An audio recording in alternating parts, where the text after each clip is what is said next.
raising awareness through every track. All-Star PD Sportscast on the rise, shouting loud, reaching the skies. Welcome everyone. I'm really excited today, and we're back for another episode of All-Star PD Sportscast. I'm here with Sharon George, Dr. George Ackerman, with my co-host. I got it right this time. My friend, brother in this advocacy, Tim. You can find Tim Lockhart on my PD Party at Instagram. But this show is where we discuss the world of sports, but more importantly, slowing the progression of Parkinson's disease. And today's guest is someone who I admire, and Tim and I just such an honor to have, not just what he represents, but the person he is and the fighter he also is for this cause. And what an honor to have you. Before we introduce our guest, I want to throw the show and welcome Tim as well. What is shaking, guys? I mean, listen, George, I feel like we haven't been together since the last Olympics. I mean, I feel like we're both the other week battling something. I literally just got out a couple of days ago, but listen, I know we have a very special guest here, and we're also going to talk about another special man and a special foundation. But, you know, we were debating on whether or not to do this because I just wasn't feeling good at all. I'm in some pretty bad pain. I just got out of the hospital. But when I look at our guest story today and what he has done and what he has done for this community, how could I not be on here? I mean, what he has done, it's mind blowing, and we'll get into that. I'm so excited for tonight. I'm going to let you introduce him. Thanks. And also, I'm in a boot. So the main point of stating all these things is Steve also, all three of us, no matter what obstacles, you can't give up. You have to keep fighting. And again, just want to thank Tim as we begin with the background, because we're actually live, virtually live, if that's even a contradiction, at the Kirk Gibson Foundation's new facility, which I had Cam on. He was an incredible guest on my show, which everyone can check out, Q&A with Sharon's son, George. But I really wanted to focus on the celebration and welcome Steve to the show. It's great to be here, George and Tim. Thanks so much for having me on. It's an absolute pleasure. Thanks. And great to see that you're virtually at the center as well. I'm sure everyone's very happy that you're there. Keep airplane tickets, sir. Yeah. So listen, but before we get into the center, which obviously I know is the main reason we're here, we got to talk about you. I mean, I know Kirk Gibson obviously is a legend beyond legends in what he's done for this world and the baseball community, but people need to know your story. I mean, the money that you have raised, and I'll say as an amputee, unfortunately, with one leg, you just raised over $1 million climbing Mount Kilimanjaro. So on my worst of Parkinson's days, who am I to look in the mirror and say I can't get out of bed? When I look at the fortitude that you have to move forward with what you're facing, and to fight for somebody like me, where does that? I mean, listen, where does that courage come from? Where does that muster come from? Well, I think, Tim, I've always been wanting to challenge myself. I've sort of lived my life that way. I don't know whether that's because I've got one leg or not, but it's just the way I think, and I like to get outside my comfort zone and really do things I've never done before, and that's just in my personality, and it's the way I have lived my life in terms of some of the things that I've done, and the way my career has gone, and the way I try to be a great dad and great husband is just to give it everything, and particularly when it's uncomfortable. And so I'm kind of wired that way. And in 2022, I just joined the board of Kirk's Foundation, and he and I had become good friends. And I decided I'd always wanted to do a marathon. I decided to do a marathon, and I was able to combine that with fundraising, and we raised that just over $100,000. I thought, well, this is a way that we can get exposure, because people will follow the story. And Kilimanjaro was on my bucket list of things to do. Had been for many years. And when you think of doing something like that, with a marathon or climbing a mountain, getting to the top of it and achieving that is kind of a personal objective, and you get personal reward out of that. But what has made this particular climb so special is the extra purpose that I had and Shauna had, in my wife, in being able to do this and raise money to help people directly. And it motivated us so much. The training through through last winter and getting ourselves ready for this. And you guys know you have training injuries. You got to work your way through that and get out of bed, as you say, get out of bed when you don't want to go training. All those things to push it. But when you've got a really, really fantastic sense of purpose, it makes it so much easier. Yeah. And I don't know, it was because of meeting Kirk that I got to know about Parkinson's and what a tough battle it is for people with Parkinson's. Not only that, how little care there is for people that live with Parkinson's. That was a cause that just struck me as here's some good I could do in my life, and that's just all kind of evolved from there. Well, what was it like? Obviously, you said you were on the board, but even before your work, have you always worked in this kind of field, with giving back to the community and sitting there with, what was it like, meeting Mr. Kirk Gibson for the first time and all the way fast forward to being the CEO of this incredible organization? Well, Gibby and I met on a golf course, and I love golf. It's my kind of favorite pastime. And he was, it was 8 o'clock in the morning. I was waiting to tee off with some mates on the first tee, and he was running the ninth hole, which is an uphill hole. And he had a bag on his back, and he's running up this hill. And we were watching this guy do it. We didn't know who he was. And then he finished and walked past us, and my friends recognized him, and I had no idea who he was. And so they were making a big fuss, kind of thought it was amazing. And the only reason he was at this public course that morning was because he had just moved to the area and he was waiting to get into the club that he joined. And so I had to go home and Google him and figure out what all the fuss was about. And the first thing that popped up was the Vince Scully call of the '88 home run, which it's for someone who doesn't know much. I'm a dumb Aussie. I don't know much about baseball. That was spine tingling stuff, that call, it was just kept. And I said to Sean, I said, got to come and have a look at this. I just met Kirk.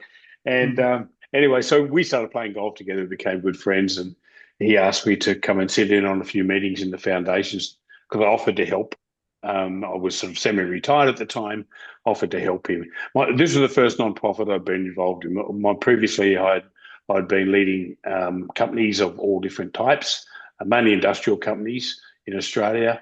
And so this was completely new to me. And when I first, started to get more and more involved, I really had to learn about non-profit culture and how things were run. And one of the real learnings out of that for me was that if you have the right mission and people can believe in that mission, I mean, we have this massive advantage in that Kirk Gibson is leading that mission.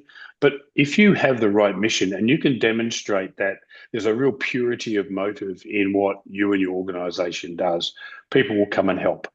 And so, getting this center open, we only, through the course of the 2 years leading up to that, probably average 5 or 6 people on staff. The rest of the people that did all of this work are volunteers that just put in an enormous amount of hours to help out.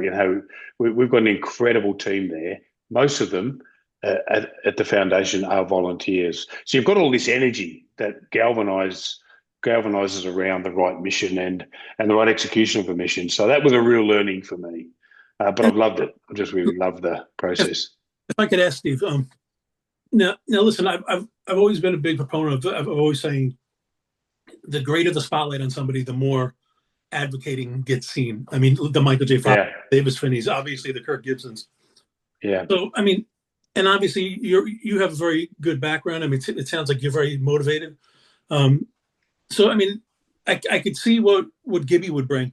What is it that he saw in you on a golf course, and obviously the time after that he knew you were the man for the job? I mean, was there something that in you that he just said, this is my guy? I mean, was there a moment? I mean, I think it's a really interesting question. You'd probably get a better answer from Gibby, but I think that, we'll call him. Yeah, exactly. I think, I worked in the foundation for a number of years as a volunteer board member, and then I got involved in operations and then became the managing director to help out to grow the operations of the organisation. And so I had no agenda. I think famous people are always wary of people that may have other agendas. Yeah. It just kind of comes with the territory.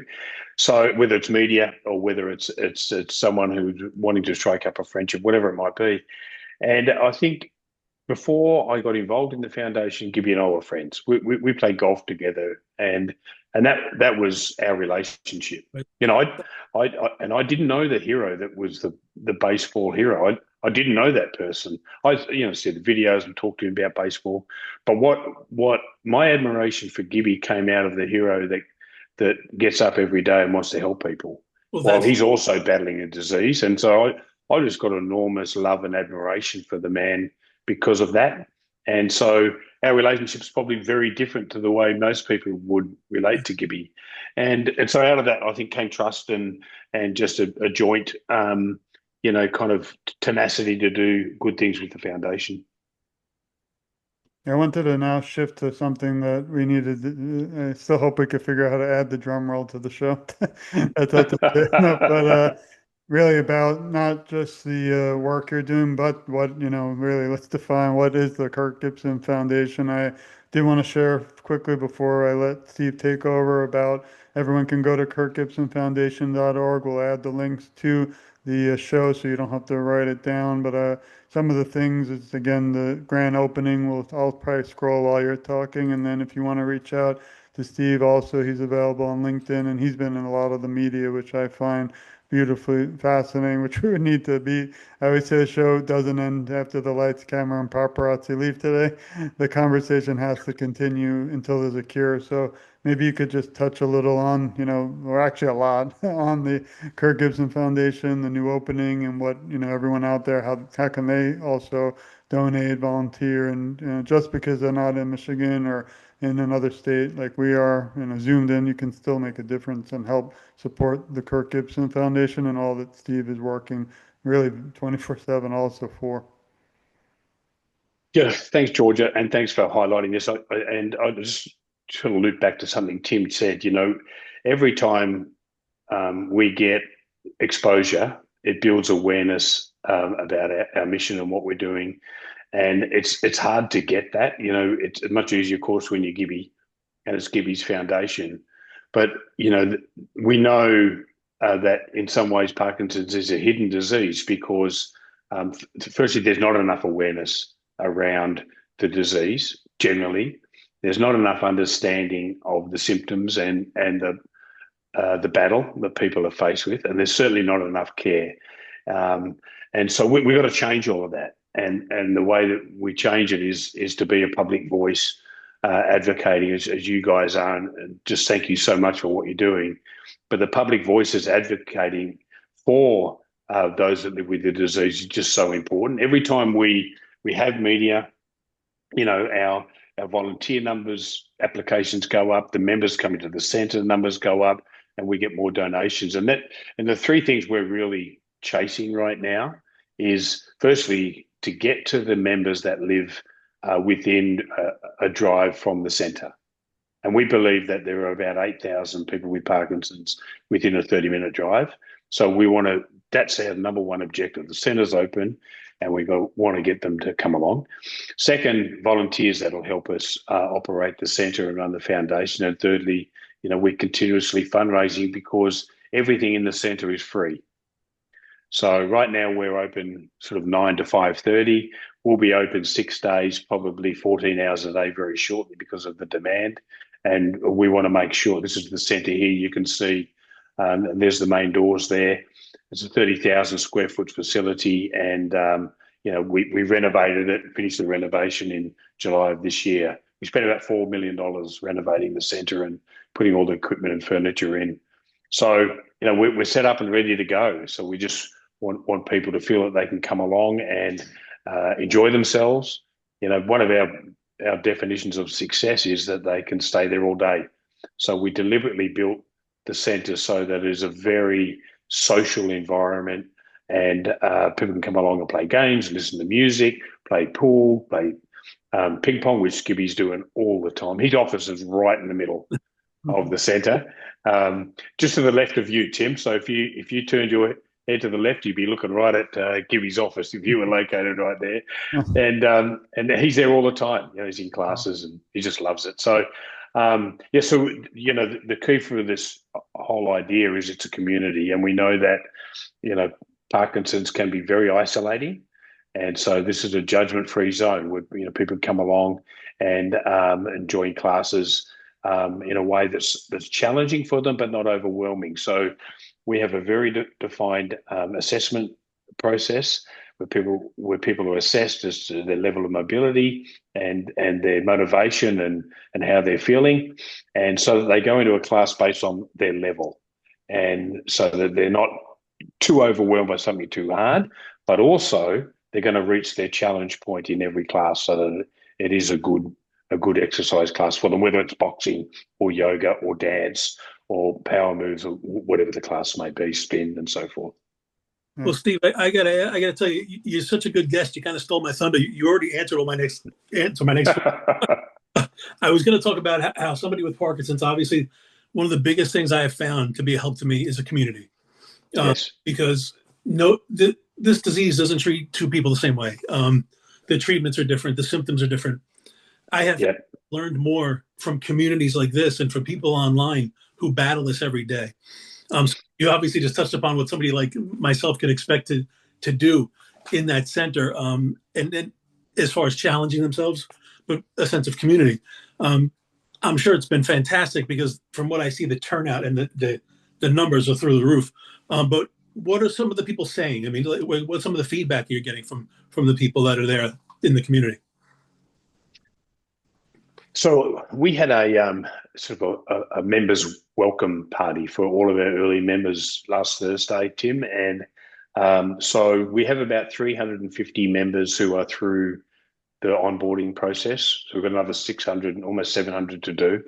So of those 350, about 250 came to this open house for lunch and just to hang out. And I was talking to a woman by the name of Marty, and she was a caregiver. And she was saying to me that her husband is now coming in every day. Wow. Before the centre opened, he would not leave the house, wouldn't get off the couch. He'd lost complete motivation in his life. He was really down on himself and what had happened to him. And she was trapped because she couldn't leave the house. She was so worried about him. In fact, that morning, he'd gotten up to put on the fireplace and fallen over. So when she got out of bed, he was lying on the floor. So this was her life, and now he's coming every day. And she said he's happier. They are happier. She said the only people that she would talk to were the people at the grocery store. That's really, she has no family in the area and stuff. They've been married for 30-something years, and she was so happy. She started crying because she comes there. And he goes to a couple of classes a day. They're normally there for about 3 hours at a time. And so she sits around and talks to people. Yeah. So through the words of a caregiver, this is, and we're hearing these stories every day about people articulating that this has been life-changing for them because firstly, they've never had it before. They've never had the opportunity before. They've got all this variety, not just all of the exercise classes, but there's support groups. There's, cognitive training classes. There's speech therapy. All of these other things are happening, choir.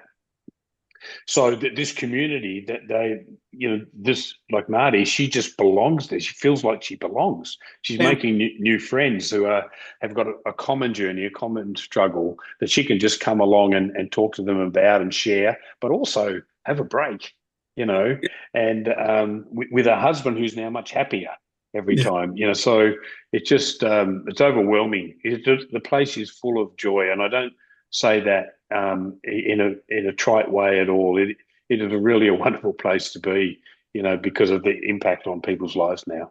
Well, the numbers speak for themselves. I mean, as far as the turnout you're getting and the enrollment. Yeah. Listen, I'm a huge baseball fan. I'm a huge Gibby fan. We like we said earlier, we think of people as heroes for other reasons. I see Michael J. Fox as a hero now to me for another reason other than Back to the Future when I was a kid. Yes. Kirk Gibson now as a hero to me for a different reason other than hitting a baseball. And you're obviously very close to him, so I've seen a million articles, but I don't mind asking somebody who knows it firsthand. If I come there and Kirk Gibson just knows that I found out I have Parkinson's, what would he tell me about the disease and the future and the potential of a cure and all the good things coming down the pike? I think Kirk would say that you must persevere. You know that it is you're in a battle. He's brutally honest about that. Yeah. You know, in fact, when he was doing his speech at the ribbon cutting we had 3 weeks ago, he talked. He had a tissue, and he was talking about, at times that he can't control his drooling. So Yeah. he's on TV. The cameras are everywhere. There's 300 people in the room, and he's just brutally honest about what's going on. Love And it. Kirk is that way. He's honest about it. He's saying you're in a fight, and you've got to keep fighting. And you can't give in. You must persevere, and it can be hard. But what he knows, and the whole point of this center, in a way, is that movement matters. Yeah. And if you keep moving, you'll have a better quality of life. And that's our mission in the foundation is to be able to do what we can to help people understand the value of movement and exercise, and also develop and deliver it. So, and thus the center. So, I think he is very very keen that we expand that message as much as we possibly can. He lives it every day, but he doesn't shirk from the fact that as you two know, it's just very, very hard. Yeah. And you've got to fight to live a better life than if you just sat at home and didn't do anything. Yeah. Yeah. We do the show for awareness. Obviously, I also love spending time with Tim, so he stuck with me during this hour. But I also do a lot of the work on my own, or since I lost my mother and best friend due to the disease, because I don't want other people to feel alone. I felt really alone. My mother thought for 18 years she was the only one in the world who had Parkinson's, because we all weren't aware. And I think Yeah. today's show, the main thing is that we now have this incredible facility for everyone in your area, but we need to find them and reach them. And I always say, if we just meet one person today who might be sitting there, in your area, you never know. This show luckily goes around the world, and didn't even know about, the building and the facility, and now they do.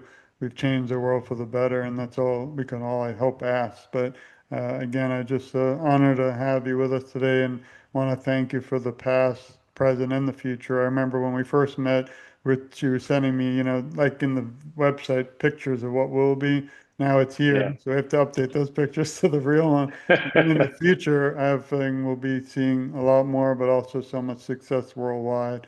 And again, I don't know if you'll be at World Parkinson Congress, I will, but I hope for one day to be able to thank you also in person, and to thank Mr. Gibson and also Cam and everyone at the whole organization, because I know you're growing, but really a year ago you gave me an opportunity when I just wanted to share the work you do. And it's almost ironic because it comes back to the beginning when you're talking about celebrities not trusting, but not sure what the motive is. And even when I meet people today, it's like, I don't have Parkinson's, I can't unfortunately bring my mother back, so they asked for Gibson and you, that the days that are tough for all of us, and I feel like possibly giving up, that I don't. So again, I know you had a cold, so we appreciate you still not canceling no matter what. We all fight through this, and what an honor again to be able to call you a fellow advocate, but also friend in this fight. And send our love to the whole staff, to Cam, and also to Mr. Gibson, because obviously it wouldn't likely be possible